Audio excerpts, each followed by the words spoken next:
প্রতিটি গাছের পাতার ফাঁকে ফাঁকে ঝুলে আছে কমলা। প্রথম দেখাতে যে কারো মনে হতে পারে এটা বিদেশের কোনো ফলের বাগান, কিন্তু না, বাগানটি করেছেন হরিপুর ইউনিয়নের আকসোয়াইল গ্রামের কৃষক খয়বর রহমান। সামাজিক যোগাযোগ মাধ্যমে ভিডিও দেখে কমলা চাষে আগ্রহী হন তিনি। আমি ওই বিভিন্ন ফেসবুক এবং ইউটিউবে দেখে আমার এই কমলা চাষের প্রতি খুব আগ্রহ জন্মিল। যে আমার 21 শতক জমি আছে, পারলে আমি ওখানে একটা বাগান করব। তো ফেসবুকে অ্যাড্রেস নিয়ে আমি আক্কেলপুর উপজেলার ভিকনি গ্রামে একটা বাগান ছিল, সেখান থেকে 50টা চারা সংগ্রহ করি। শুধু পরীক্ষামূলকভাবে রাখছি, তাতে যে ফলন আমি দেখতেছি তাতে আমি সাকসেসফুল। সমতলে কমলা চাষ অপপ্রচলিত হলেও পাবনার চাটমোহরে বাণিজ্যিক চাষের সম্ভাবনা দেখা দিয়েছে। কৃষক খয়বরের শখের বশে করা কমলার বাগান দ্বার আবারিত করছে বাণিজ্যিকভাবে কমলা চাষের।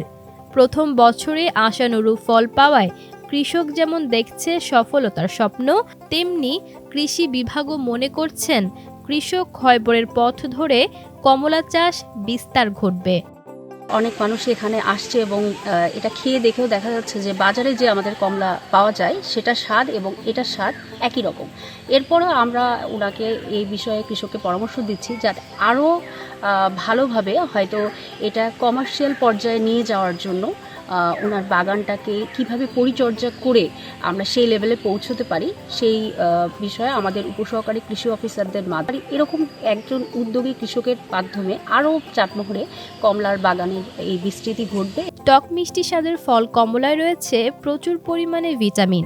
তাছাড়া আরও রয়েছে শরীরের জন্য প্রয়োজনীয় বেশ কিছু উপাদান। কমলা অত্যন্ত পুষ্টিগুণ সম্পন্ন একটা ফল, প্রচুর পরিমাণে ভিটামিন সি আছে এতে। আমরা বাইরের যে কমলাগুলো খাই সেগুলা দীর্ঘদিন সংরক্ষণের কারণে পুষ্টিগুণের যে তারতম্য হয়, দেশীয় এই কমলাগুলোতে এই পুষ্টিগুণ তারতম্য হওয়ার সম্ভাবনা নেই বললেই চলে। আমাদের শরীরের প্রচুর রোগ প্রতিরোধ ক্ষমতা বৃদ্ধিতে সহায়তা করে হচ্ছে এই ভিটামিন সি সমৃদ্ধ সকল ফল।